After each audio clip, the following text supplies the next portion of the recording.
happy St. Patrick's Day. Let's get started with some bucket fills and what's good. You guys were all talking before, so do not get quiet on me I now. got one. This is Melanie. She's here because she's going to become a realtor. So that's good. Yeah, that's great. What did you do before? I worked for Target for over 20 years. So Yeah. awesome. Awesome. What else? What else is good? I want to thank the Desserts for yet another contractor referral. Are you It was a- paying them for all this great help that they give you, like 10% off the top, or? kindness and return. But it was a sad day to learn from a longtime friend and electrician, Bruce Oslin, that he has retired. And I'm like, oh my goodness. Good for him, though. 25 years of using the same electrician. So now we are switching to the Desserts guy who's going to wire up our office. Nice. Which is super cool. Yeah. And then, yeah, we'll keep him busy. Yeah, you'll like. Awesome. Very helpful. Awesome. What else? What else is good?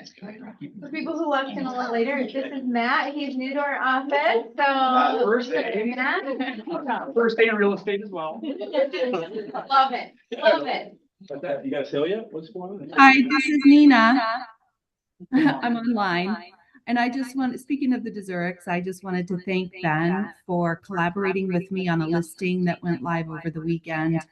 Especially on price, we ended up at $1 million, but we had lots of interest, sold it in 24 hours for well over the list price. So thank you, Ben. They did like earn the Yoda award, so I feel like they're That really is true. living up to it. What else? What else we got? One more good thing. I had a showing at Terry. I don't really know her, but she's in our office. Terry Friedman. Yeah. She was wonderful. There was an issue with getting into the house. And she actually offered to come drive out. She ended up not having to come out, but she did a great job staging it. And we ended up not making an offer, but she had multiple offers that first weekend, and she did a great job. Just with the product she had, how she staged it, how she presented it. She did a fantastic. Awesome. Yeah. Super cool. Oh, Rick. Oh, look Yeah, and see. well, I have another one. I have another one for another realtor. So this lady we don't see very often, but I'm in the middle of a transaction with Christy Kimbrell. And I'm just reminded of how very, very good she is as a realtor. I mean, she is exceptional. And we've always done our own transaction coordinating, but I will say that just working with their transaction coordinator, that I'm sure is part of the company they own, has been extremely efficient and effective on their side. Yeah. So it's making me create just a little pause and pay attention. So, which I never have. Mhm. Yeah. I mean, and like Maddie was famous the other day too, so. They're all great. Yeah. They are all great, and they take a ton off your guys' plate. I mean, she might come in more now that Maddie's gonna be off to college. And they answer, yes. She only has one at home now, well, after this year, but we'll see. Yeah, she's great. All right, anything else? All right, moving on. Do you want to talk about our R&R today? Yes, that is going to be at the Muni starting at 3. There's some super cool people I heard are going to be there, which they've already said they're going to be there. So that's awesome. And yeah, this is a great opportunity to connect with people. What's that? Is one of them you? Or No. who are some of the other No, people? that are cool gonna be there? people. I think that All right, at you gotta, least you one gotta of the show up and see. at least one of the Desserts is going to be there. Okay. Some of your favorite admin will be there. Okay. Jacob Milton will be there. Did you say that? Yeah. Oh, look at you like. But there is still, I just adjusted a little, there is still a contest. So whoever actually is the most Irish in their attire today will get an appetizer and a drink on me to start. Did you tell us these rules before today? Well, because it was Stuff supposed last to be, week. it's tropical and it's not. Yes. It's like a good contest and I didn't realize that. Well, you know what? If you But came, you everybody else came. That's just it. If I you, mean, if you this showed up Pretty today, green. yeah. And you show up at happy hour and if Jordan shows up, that's pretty darn, look at that, she's green. This new guy, that's a His real name's tough. Matt, not you. There ain't no Matt. And they drink and Irish. This new guy. Loves Irish. I mean, come on, that's a good start. All right, it's gonna be fun. So that starts at 3 and goes to 5-ish. It'll be fun at the Muni. And they do have full taps, by the way, which is also fun. Want to talk about the book club? Yeah, so tomorrow is our last day for this book. Next quarter, we'll start a new book. So if you are reading it or if you want to binge read it tonight, I do have a copy in my office. You can do that and join our book club tomorrow. Awesome. Did anybody actually read it? Still reading it. It's such a good book. You should read it. It's awesome. And you should listen to his podcast. That's also a good listen. Eric, this is you. Yeah. No, we're doing March Madness Thursday at Park Tavern. Come on by from 11 to 8, whenever we drop in. Wow, that's a long day. We put in the work. We put in the work. All day. Okay, Yeah. got it. It's a great day of Okay. games, right? There's brackets. There's a men's and the women's on there. You can do. You don't have to register if you want to. You can. It's fun. But myself and Ben and I believe Jack will be bouncing around. We'll be there. So, what do you win? Yeah, All what's the kinds of prize? fun stuff. Okay, there's a ton of prizes. So, yeah, there's T-Wolves tickets. And all the way down from there. That's probably the height of what Okay. it is. But yeah, there's a bunch. Awesome. Come on by That's Thursday. Thursday. Thursday. You have to stay the whole time. I mean, I know. No, you have to stay the whole time. We have some CE coming up. You want to talk about the CE coming up? Yes, So so guys, just a reminder, CE is due in June. We have now had at least 12 credits of CE here, at least, right? You usually need 15. So, and I'm sure we'll have 15 by the time June comes. But these are free CE credits here. Take advantage of it. Candy's worked really hard to get them here. So Wednesday the 8th, there's a QR code, there's a Google form to fill out, so that way sign in is super easy. If you register beforehand. College of Post, they have a couple classes, I'm not sure which one they're gonna offer yet, so sorry about that, but it is brand new, so nobody has it on your transcript, so you can take it. And then, we have 2 classes actually on the 15th, so that following Wednesday with, branch inspections, they've been here before. These are new classes, so also if you've taken classes with them before, these are new, we haven't taken them in the last 2 years, so everyone should be good to go on those. So solving the mystery of moisture intrusion and the inspection report and negotiation, so, yeah, so come get 3 CEs in April. Awesome. One of our, houses under contract, he did such a good job. The guy did a phenomenal job. Good. Awesome stuff. And then he's coming back, their first time home buyers, he's coming back with them. Oh, awesome. Super awesome. Maybe the other, you go back in time. And then just another plug for Pillar to Post. I know if you are looking to do stuff on your listing, they have that cool software. They can go in and like measure stuff for you too. Pretty slick. So they can kind of do all that stuff and create your floor plans, that type of thing for your listings as well. This is also, people have asked about, so fair housing is not included in the required modules, and actually neither is agency. So you do have to go pay for agency as one credit. I'm sorry. There's not like a good person that teaches this agency. But you can get the fair housing credits for free through the Minnesota Association of Realtors, because we're all members. If you scan that QR code, it'll take you to their website, but you can get fair housing for free. We'll just all unfortunately have to go take agency online. And the module is free online too. If you want to take it there as well. Okay, we got to have Brett Tanner on the call yesterday for the region, and this is going to be a really cool class. This is not a class that's necessarily about selling real estate at all, quite honestly. Brett Tanner is the guy that runs our KW Wealth.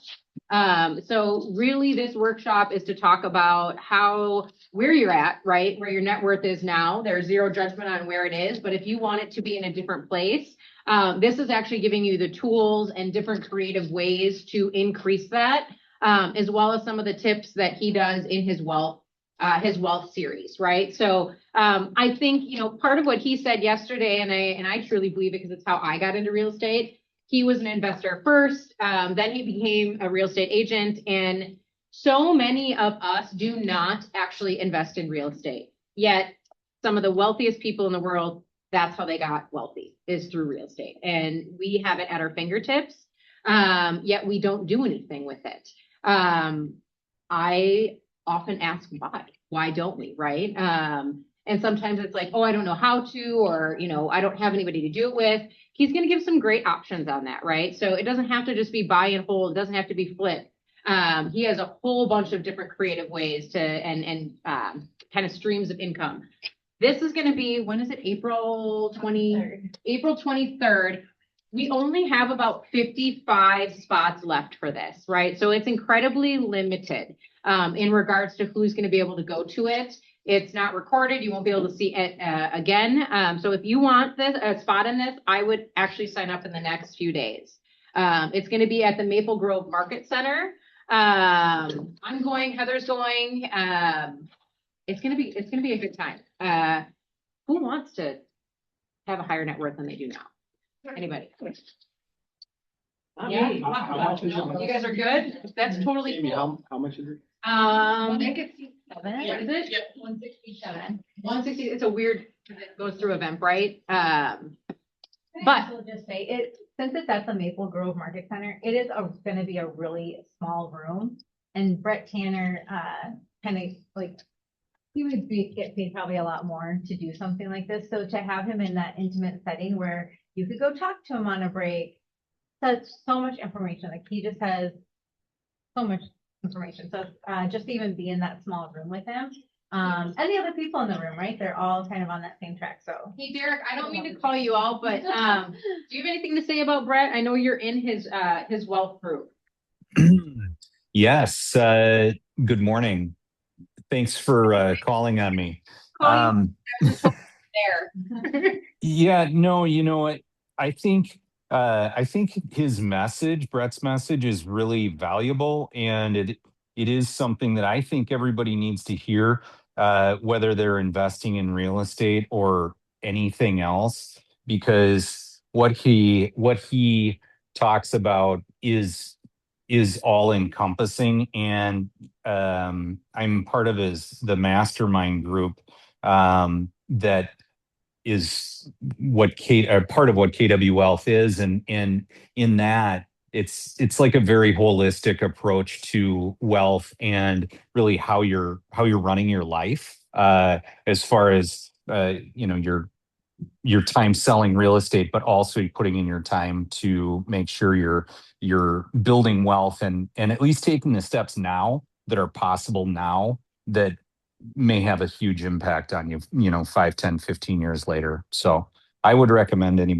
everybody sign up for it. Awesome. Thanks, Derek. Yeah. Anybody have questions around this? All right.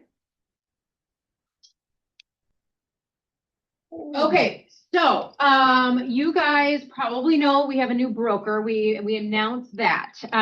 We had been working, Lydia had been working on a spreadsheet for off market and a Google sheet that kind of put everything into one.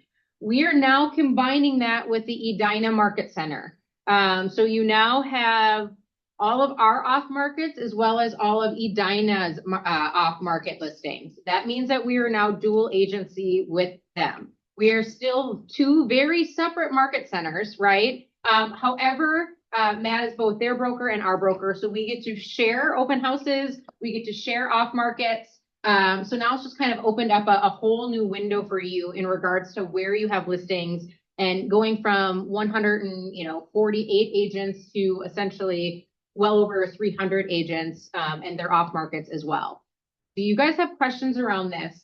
It is still a Google sheet that you fill out and you put in location, you put in price point, you put in beds, baths. You'll also be able to see which market center has that listing. So if it's an Edina Market Center listing or our market center, so that in case you're like, I don't know what agent this is, it might be someone in their market center. Any questions around that at all? Do a transaction with one of them, is it now a dual agency transaction? Yes. It is now a dual agency transaction. So in that check box, you will be dual agency with anybody at KWE Dyna. Who's kind of excited for this? I'm excited for this. I mean, I get so many questions on, can I do open houses for such and such? Now we can. We can now that we have the same broker. An email just went out 2 minutes ago with this spreadsheet. So you all have it. You'll get it again in the recap and you'll get it again in the wants and needs. So And you will also have it every single week, right? So it's always in that recap of the wants and needs. Jelena. Will there be a spot for open houses to be shared as well then? Not on this spreadsheet. I don't know if they're Okay, so working on it, but yeah, on this spreadsheet, it's just withholds and off markets. I haven't heard anything about open houses yet. I would say if you have agents that are, or if you are looking to hold an open house there, let me know, because then we'll have a point person. We are actually working on something right now with that for multiple market centers. It's just not launched yet. So yes, talk to Candy now about that, but there will be something that Matt maybe has. But there is something getting worked on for that piece of it, as well as showings. Any other questions? All right. This will be the only one we use. The one we used to have doesn't exist. Don't Check even if think you about don't it. know where it is and you can't find it Think because you about would it. ask for It it. so doesn't just exist. Don't find it now. Nope. Okay, only find this one. Okay, we have a cool event. I know we promised you at the beginning of the year that we were going to have an office event for anyone that wanted to participate in something and not have to do it on their own. So we have a grab and grow client event. It's going to be Thursday, May 7th from 3 until 6. Do you want to share a little bit about that, Lydia? Yeah, it's a client event. We're kind of modeling it after how Profile did their Christmas party with like the wreaths. So if you want to be a part of this, we will have a sign up. We just have a couple things to finalize. Where you can order tomato plants, or it's like an herb mix where you can get like thyme and rosemary and what have you. So you can order either one of those things to give away to your clients. We'll have it here. We'll have food. We'll have fun stuff. So yeah, hopefully we'll get that sign out hopefully by the end of this week. We just have to finalize a couple things. And we got some cool things. It's actually a nursery right out, I don't know, about 14 minutes from here. So we're gonna do some social media with them so that we can, get the word out and also kind of bring the community in. So it's gonna be a fun event. So if it's something that you wanna do with your clients, again, sign up when the sheet comes out. And if you have any questions, let us know. Wait, what? This is you. I was like, because I know nothing about this. So we're like, this is live now. This is live like March 1st. Yes. Okay. Yes. All right. Yep, we've already entered into that period. Perfect. Good morning, I'm Britt with Great Park Title. Problem. That's a green memo. Some got the green memo, yeah. Some of you did. All right, so before we jump into FinCEN, Nick is just handing out these flyers right now. We're just gonna quick run through a few things. So first up, is anyone running into the question of which box to check from the purchase agreement when it comes to US? Anyone struggling with that? Anyone even check the box? Well, yeah, let's start here.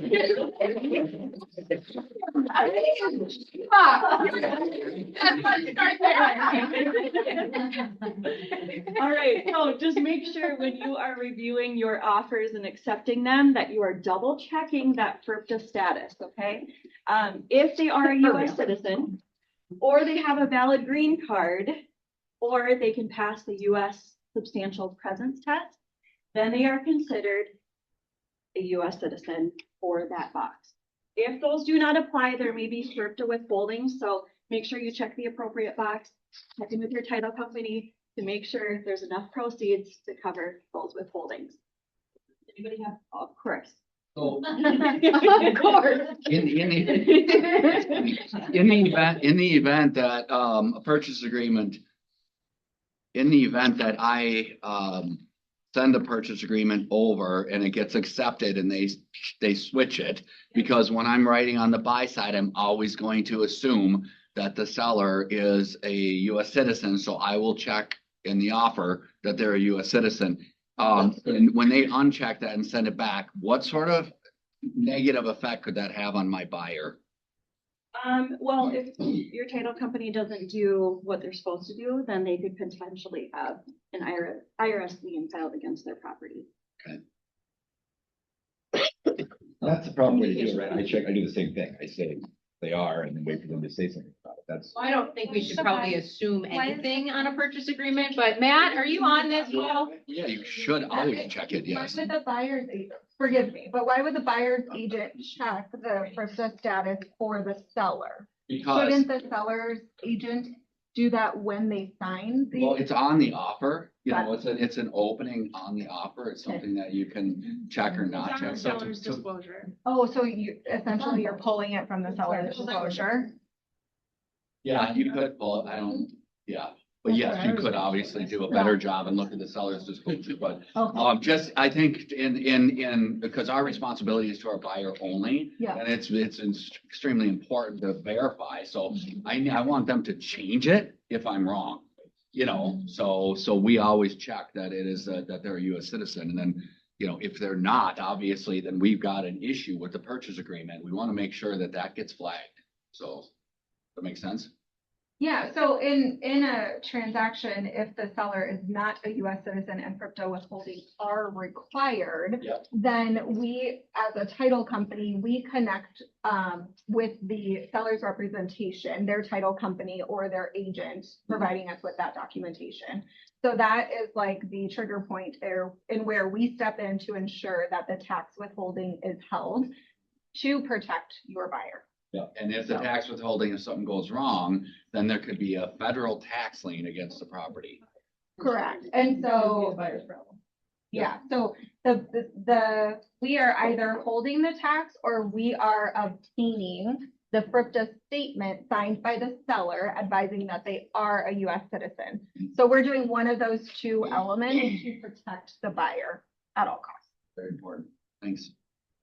Yeah, so if you run across a situation that you're unsure of, just check in with us. We can walk you through whatever that situation looks like. There are two forms that they'll be filling out one of the two forms that they'll fill out at the closing table. One, that they're a US citizen. The other one, if they are not a US citizen, but they are exempt from withholdings, they will fill out another form that states they either have a valid green card or they pass the US financial presence test. Remember, we cannot offer tax or legal advice. So make sure that you are referring them to their CPA or their tax accountant if they do have any questions, or immigration attorney.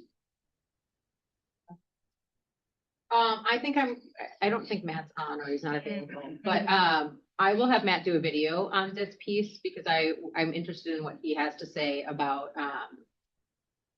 who checks what box and when, and the seller's disclosure. So just FYI, I'll note that for you guys, as I saw some faces that were a little bit like, huh? There's a question online. It said, would title insurance protect our buyers after closing? It depends on what's disclosed. If we do not do our job, potentially. But if we're following what was provided, then probably would not have any luck with that claim. Yeah, federal government's fun. All right, moving on to our next flyer here is the Eagle policy. Is anyone familiar with owner's policies and the fact that there are two options, a standard versus enhanced? If you do a quote on our website, you will see that our title insurance owner's policy might be a little bit more expensive than maybe our competitors. That is because we are offering automatically the Eagle policy that has all of the additional coverage, which you will see the comparison on the back here. So it might be an extra $100, $200 for this coverage, but because that owner's policy sticks with your property for the entire time you own it, whether you pay off your mortgage or refinance, this still stays in place and protects your homeowner. If you just kind of run through all of these things, you will see number 15, super important. Number 15 is post-closing forgery. Post-closing forgery. Do you know that this is one of the most popular ways to scam real estate owners right now? We are getting fake deeds signed by fake sellers, notarized by fake notaries. So this is priceless these days. All right, now we're going to jump into FinCEN. All right, so again, just a disclaimer, whenever you're talking about FinCEN or FERPTA, always make sure that your client is aware you cannot offer tax advice or legal advice. Your title company can't either. We can just walk you through the forms that we have to have them fill out. All right, so I think we all know what FinCEN is now. Again, it stands for Financial Crimes Enforcement Network. This is part of an anti-money laundering effort that is required by the federal government. Effective date, March 1st. Has anyone run across a FinCEN file yet? Haven't had to deal with one yet? Was your agent out of this office that had their first one? Okay. So we did just have our first one for this market center, and it went successfully. Yeah, we did amendments to get out of it. Okay. Clients did not want to do it. We've had 3 changes so far. They went back to their individual names instead of buying in a trust, just to avoid it. All right, so when does this rule apply? First off, if it's commercial, it does not apply. So if you have a commercial transaction, don't even worry about it. If it is residential, that includes 1 to 4 family structures. So it could be a duplex, triplex, fourplex, as long as it's zoned as residential, even like a multi-use. So if it's commercial on the bottom, residential on top, that would still apply. Condos, co-ops, vacant lands that are zoned as residential would also apply. If it is a non-finance transfer, meaning cash, or let's say like a hard money lender that is not enforced by AML, anti-money laundering. So hard money lenders, think of that when you have investors. Okay, just let them know this will apply if all of these boxes are checked. If your cash buyer or residential is purchasing in the name of an entity or a trust, and then they don't have an exemption, of course. So if all 4 apply, then we do have to move forward with reporting on FinCEN. If they choose to not purchase in the name of a trust or an entity and they purchase as an individual, doesn't matter, does not apply. All right, who must report? Us as a title company, we are required to report. Real estate attorneys also have to report. So if they say, oh, I'll just have my attorney deal with it after the fact, they will have to go through the whole FinCEN process with their attorney, unless their attorney doesn't know otherwise. You say after the fact, you mean like if they were to deed it, or claim it to an LLC or something? That loophole is already taken care of. All right, so what's important to know is that if we do have one of those transactions that comes over, right off the bat, your team is going to notice that it's FinCEN. They're going to contact you as the agent first before anything else, just to let you know, hey, FinCEN does apply for your client in this transaction. Do you want us to reach out to your buyer to make sure that they feel comfortable with this? Or if you want to do alternative like amendment, changing how you take title. And then once we are ready to move forward and all parties are aware, we'll go ahead and send out the link that is not our link. It is not our website, but it is the FinCENapproved.org site that they created. It seems to be in its infancy stages, so it does not look super professional, but it is the approved site that we have to use. We'll send that link out. We will also copy you as the agent in, just so that your buyer is feeling comfortable with clicking on those links. If they're not sure, have them call us to confirm that this is the link that we sent them, so they're not clicking on any DM link. All right, we'll move on to the next one here. Obviously, every situation is going to be different, so just reach out whenever they come across. We'll walk you through what has to happen. All right, and Quick question about this. So why would someone not want to do this? Why would they change? Why would they change from an LLC to individual? They did not want to provide their funding information to the government. I'm guessing that was a Beneficial question ownership that everybody information. had, like. Yeah. Any other, I mean, that was a lot of information. So what other questions do we have on that? So is it just that you wouldn't want to disclose your information to the government, or is it an arduous process? I mean, is it? It's a pretty simple process. We did provide this checklist here for you because you know your buyer's gonna say, what do I have to disclose? It's all right here for you. And then if you look it over, the seller will also have to disclose information as well. So all. Like if they're selling as a trust or? No, if they're If just the part of the buyer is a transaction. trust or entity. If the buyer Oh, buys okay. and buyer has to consent, the seller side has to too. Got it. Any other questions on this? Can the seller cancel if they don't want to? You can say. But if they find this out, they say, sorry, we're not doing that. Well, I think it would be in the PA, right? You'd have an LLC as the name in the PA, and then you'd have an all cash offer. Yeah. Unless they switch financing in the middle of it. I mean, I guess that happens sometimes. Then they find out. But the seller wouldn't know right away, that's what that should. Providing as much information. They should know right away. I mean, why would you care, right? It's the whole big brother. stuff, right? He probably doesn't know what FinCEN is right now. I think they may add something to the purchase agreement eventually for FinCEN. So we'll check with Matt on that. There's an addendum that the Maple Grove office is already using for FinCEN. Any other questions? So behind those checklists for your buyer and seller, what they have to disclose, I just have the map of how to figure out if FinCEN applies. You don't have to figure out this, we'll help you. Anyone though You have that's it. working with an investor right now or someone that buys an LLC, this should be a conversation that's had sooner than later, right? Because it's gonna come up and it's gonna look very different for them than previous years or their last closing. So if you are currently working with someone like that, or I think we talk a lot about trust, right? Like the older generation buying in a trust versus individually, and a lot of families are going towards that, like it's a lot of information to take in all at once. So if you honestly have some questions, I think we really need to dive into it. Because I know you're gonna get them on the real estate side, so. All right, we have some exciting news. We have Allison here today, also goes by Allie.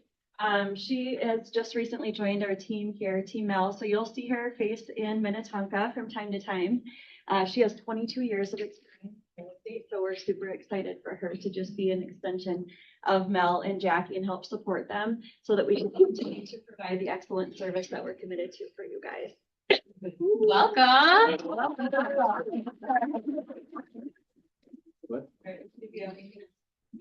Thank you so much, you guys. We appreciate your support and look forward to working with you on your next transaction. That was a lot of information, you guys. Like a lot of serious information. So, thank you. Thank you so much. All right, we are gonna go on to numbers for February. Again, these are February numbers and there's always, room for if we made a mistake, let us know. Also, all the listings have to be active. So if you see a number in there and you're like, man, I had 6 listings, but they're withhold, those are not counted in February's numbers. It has to be an active listing, not a withheld listing, in regards to these numbers. Got it? And remember, we always like to celebrate. So if we don't clap, I'll stop and wait until we clap and celebrate everybody's numbers. All right. Jacob, did you know that you're giving the cultural award right now? You did or you didn't? Oh, okay. I want to give this to a new agent that I see do a ton of work. She does a lot of open houses, makes calls, makes the contacts, and it's going in her business. She's doing transactions already. Really like the energy that she brings to her business, so I want to give this to Giovanni Gonzalez.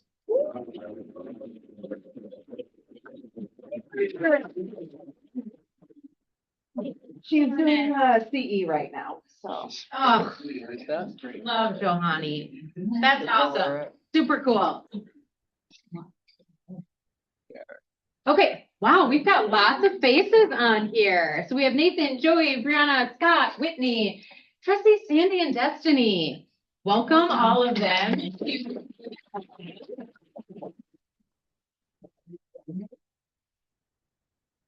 All right, and we have some peppers in February. We have Royce, we have Chris. Did Christy have a new picture? Yeah. Okay, all right. Christy got a new picture. Casey did not. Scott, Jessica, Rick, and Jen. Congratulations to our cappers.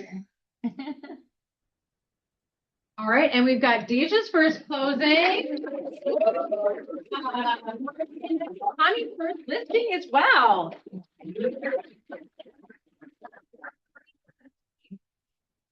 Here. All right, I already went through this disclaimer. Okay, so top individuals listings taken. We have Matt with 4, Johanny with 2, Nita with 1, Heather with 1,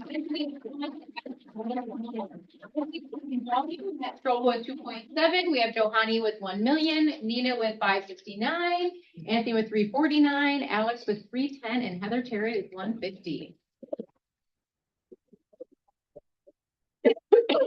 Okay, top individuals closed volume. We have Jen at 795, Heather at 4,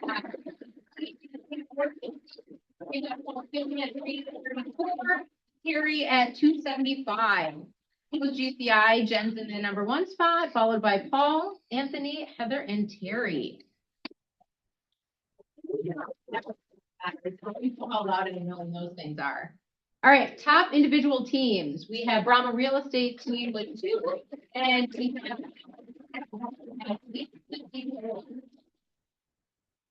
top individual teams. We have the Jose Hilario team at 615.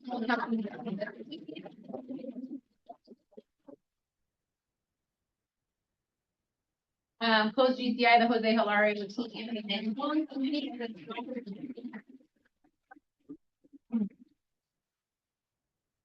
all right, top teams, listings taken, the Exceptional Home team with 4, Surrender team with 2,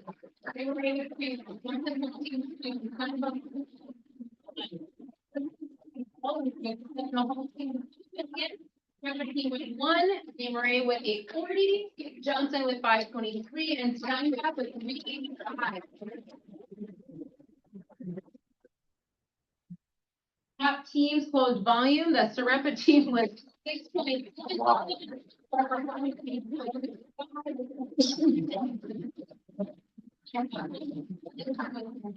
And Johnson home team with 259. Team in the number 1 spot, followed by Barbara home team.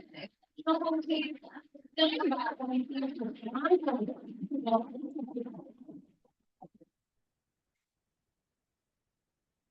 All right, top groups, listings taken. Homer's group with 5, JDM Homes with 3, Desert Properties.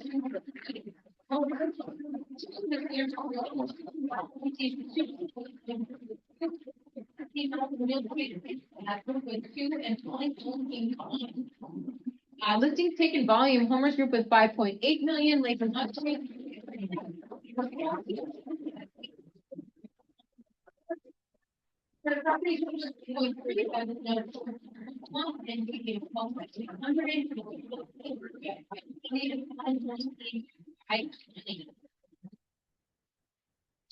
All right, closed volume for top groups in February. We have Homer's group with 4.7 million.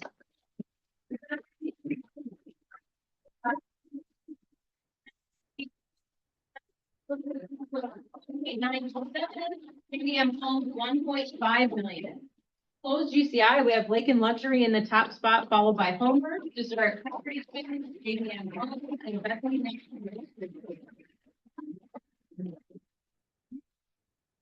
Commercial, listings taken, me and commercial team with 1 and at 875. Closed volume, 6897, and 7 commercial team.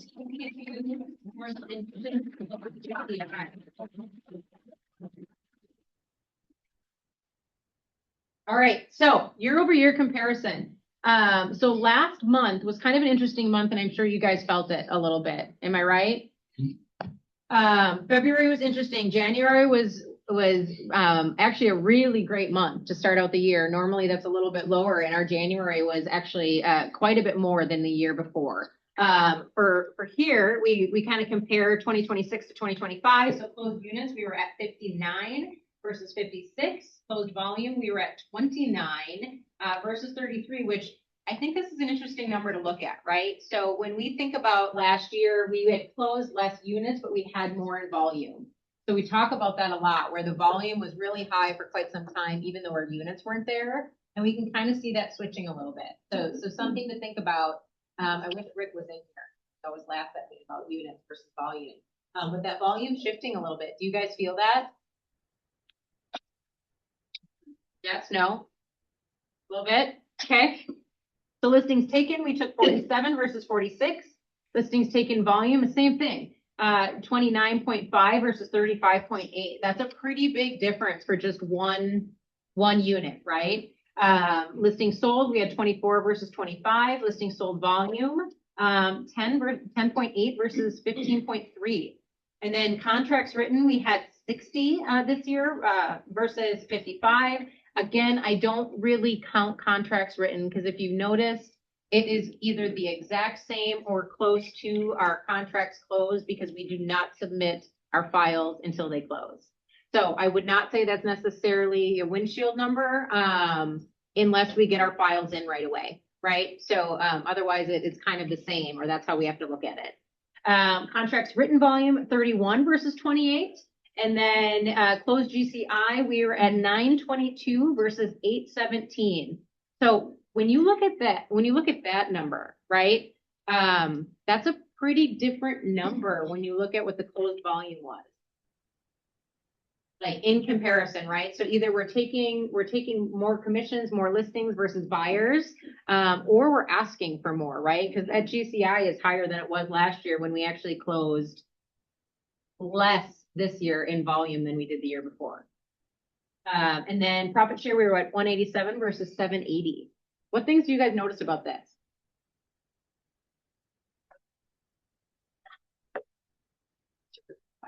Prices leveling off, properties. Prices are leveling off. I mean, but that shifted, right? That shifted in the last 3 weeks because I'm hearing a lot more multiple offer situations coming up. And who knows where March is going to end up with that, right? But March right now for us projections and how like the market center's looking, we're a lot higher than we were in February, a lot higher, just in units and in volume. What else? What else are you guys seeing? You guys are talking back there. You're going to share your comments. We're talking about the bottom line right now. There we go. Not that bottom line, but our bottom line. Oh, your bottom line, your profit. Oh, did you want to share? Well, he was just saying how he likes to pay for the water inspections on houses, and I said I'd build a plant. That's what you guys were talking about. I am so, okay, awesome. All right. Moving on. Thanks for sharing that. Wendy. I do want to say in that contracts written to contracts written volume, that we have 60 contracts written this year versus 55 last year. Yep. I just did the math. That means the average sale for the volume there was this year is 518 and last year was 520. So again, just that slight flip in pricing, but not substantial. Yeah, I mean, are we actually seeing that, or is this just an anomaly, right? Are we actually seeing prices go down? Are we seeing them level out? I mean, or are we seeing them still increasing? I think there's two things happening. I think some cities are dropping, some price points are dropping less than they were last year, and I think some are up. Like Minnetonka. So it's like the micro markets again. Like Minnetonka around that 800 price point. If it's a good house, it's going. I've seen multiple ones go over. Okay. 100 over, listed at 9. The other one was listed at 8, sold for like 870. Okay. That's all limit, same price point. Right. It needed 75,000 less than it was last year. You think it's municipality or school? I don't know. It's too small of a area to determine that.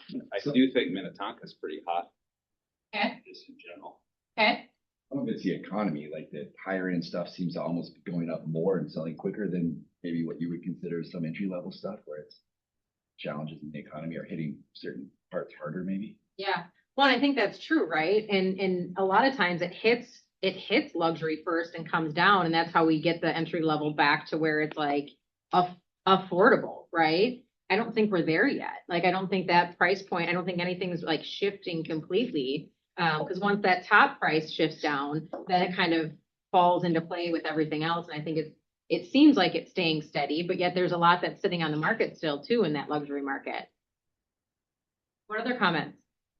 Or what other things are we seeing? I mean, I think as usual, I mean, that the lower price points, anything, $550 and less, there's not a lot out there, quite honestly. They're like flying off the market, no matter where you're at, right? I mean, people are always asking, what do you have under 550? What do you have under 550? Guys, that's $500,000 for a house. Okay. That was not what it used to be. So I'm like, as we keep thinking these are normal numbers, this is a reality that we have to think about, right? Like, if that's the norm of a house, like that's an expensive home. Right? And everything that comes with it, whether it's taxes and insurance. And these are things that we need to be thinking about. And these numbers need to be used, right? Because you have to say affordability, when we talked about that last week on the slide, what does that look like? I think people focus on interest rates and they focus on price point, but what it really is what is the monthly payments and what is the monthly cost of each of these houses, right? Okay, moving on. Okay, before we do spin the wheel, we had a whole other thing that we were going to talk about today, and we kind of don't have a ton of time for it, but I want to get your guys' thoughts on it. So if anyone was on Instagram or anywhere else, you guys probably saw this, or you looked at your Inman email. So I sent out an email probably 2 weeks ago now about private listings, and I want to talk about the benefits of private listings. I want to talk about the non-benefits of private listings. We don't have enough time to talk about that today, but I'd like to do that in our next team meeting. I'd like to talk about what we have to disclose to clients and what we don't have, what would be beneficial for them in regards to private listing coming soon and going live. KW just announced that we are partnering. I don't know if that's the right word to use. They're actually on a call with International right now that I could not be on, but starting Q2 or close to the start of Q2, Keller Williams will have a relationship with Zillow in regards to pre-listings and coming soon, and other brokerages will not. And this is kind of combating some of the stuff that we talked about in private listings with the other companies. And Gary has taken a very strong approach that sellers should be able to put it public so that every buyer has the option to compete for the home. So again, if you've seen it online, he feels very strongly on that piece of it versus keeping them private and not allowing every buyer to have access to it. Anybody have questions that I may or may not be able to answer right now around this? Just because of kind of the push of Compass doing that same thing of like pushing their listings to private initially before going live, is that kind of response to that? It's a response to that. It's also, I think, partially, I mean, and I don't know what other states do, right? But I know in Minnesota, we went from not having a coming soon with the DOC to now having to do that so that, you can't see the property when it's in coming soon status, but if it's in your market center, you can see it if it's just withheld, right? So I think it's kind of what's good for the clients. And I think that there might be some disclosure things that aren't said to clients, right? Because some companies are keeping it in-house and it might not be beneficial for everybody. And that's why I'd like to talk about what are the benefits and non-benefits of it, because some people don't want their house on the market, right? And if that's their wish and your fiduciary duties are to, hey, I don't want this live, you have to tell them, like, what could this mean? This might mean you have a lower price point. Maybe it isn't, right? Sometimes in the luxury market, and you guys can probably speak to this, if it's something that doesn't hit the market and it's exclusive, people will pay more, right? Like if there's only 5 of something, people pay a ton for a purse, right? Same thing with houses, right? It's that limited exclusive feeling that it just depends. And you have to be able to disclose this to clients. Otherwise it will come back to you as an agent, right? Because they're like, I didn't know, or I felt like I wasn't told. So we do actually have a Keller Williams disclosure now that shows some of the benefits and non-benefits of each. Any other questions around that? Yeah.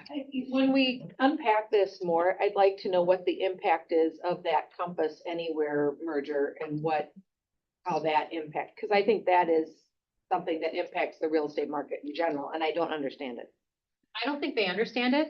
To be completely honest, right? Like, I mean, because the Anywhere brand and this is coming from my perception on knowing what the competition is doing, right? Like Coldwell Banker doesn't really know how like their agents have no idea how it affects them now that they're all one company. They say that it's going to be a tech, that the tech is going to be combined, right? Yet it's not, right? I mean, they're all under one branch. But I think they're all a little bit, it's still up in the air. I think that was more of a financial decision for the company to take on debt, right? And then try to get more market share is essentially what that is. And when you look into the financial piece of it, a lot of companies do things like that where they'll acquire and do different things on a public setting. So I don't think it necessarily has to do with each brand. It had to do with a financial decision of Anywhere and what they took on underneath their umbrella. Does that make sense? Do you think with the exclusive listing type stuff within a brokerage, doesn't it create more revenue stream for that individual brokerage if they can keep it in-house and have both sides of the transaction represented by their firm? I mean, Absolutely. Yeah. Absolutely. That's probably the basics of it, I'm guessing. But Well, if they can get more market share, they're gonna create more revenue because they control both sides. Absolutely it does, right? And the big question and why it's, potentially getting national news is that in the best interest of both clients, right? And part of our job is to have the best interest of the client that we're representing. And then at that point in time, we're now dual agency, no matter who it is, right? And then the question is, how can you be best representing both sides in a dual agency when that particular company might be the one that is the biggest benefit? So that's where that comes about. Any other questions? I'm not gonna lie, I don't know whether I should be excited about this Zillow thing or not, right? Like, because I don't know enough details on it. I do think the fact that we have a partnership with someone, and again, I don't want to use that word. I think we just have access to it. Because Gary has always been someone that keeps his relationships open with everybody, even if he doesn't agree with what they do. And if anyone's ever been at family reunion, Zillow's sitting in the back of the room and he's making fun of them from the front of the stage about what their plans are as a website, now a company, vice versa, right? What I do respect about it is that I know whatever decision our company is making, Gary or Chris, our CEO, it's for the benefit of you as an agent. It's for the benefit of you and your client. So that piece I'm really excited about because I don't, again, know the complete details of it, but I wanted to hit it at least head on versus me getting a ton of emails later today that, hey, this was announced and tell us more about it. And I'm sure after this call, I'll be able to send out an email later today giving you more details. They just sent out an email right now. So like I said, we're going to send out an email right now, even though it was already online. So I'm sure that it says more there as well. And, again, we can keep this conversation going as obviously we have a few weeks before Q2 starts. Any other questions? All right. We can do spin the wheel. Do you have the money? No. But I think it's here. I think it's here. Okay, all right. Well, if you are on this screen, come out so we can do some spinning of the money or spinning of the wheel and get some cash. I'm gonna need someone to help me with this.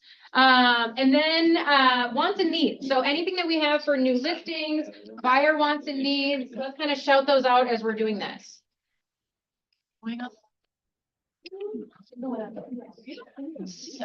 Oh, wait, there we go. Just so I don't look like, Okay, what do we got? We got one. We got two. What did you get? I didn't see. How much was it? It's 40. You don't have 40 on them. Okay. Lydia's your gal. All right, you're next. Let's roll. How many we got? What are you doing? Ready? No. Okay. Hungry. That's all for the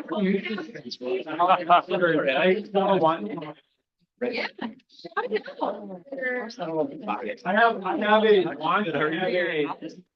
I have a family looking for a home in Wayzata School District, 3 to 4 bedrooms, 3 bathrooms, price point is 550 to 600. They want a fenced in backyard, so if you got anything in that parameter?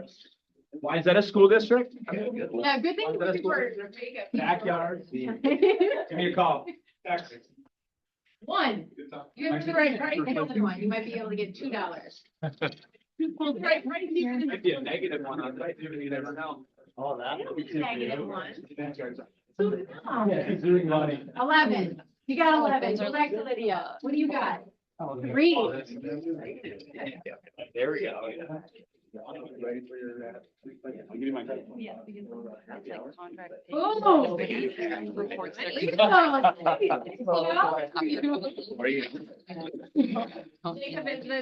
Ben's going on Thursday. Oh. Well, he usually so hard that it like breaks.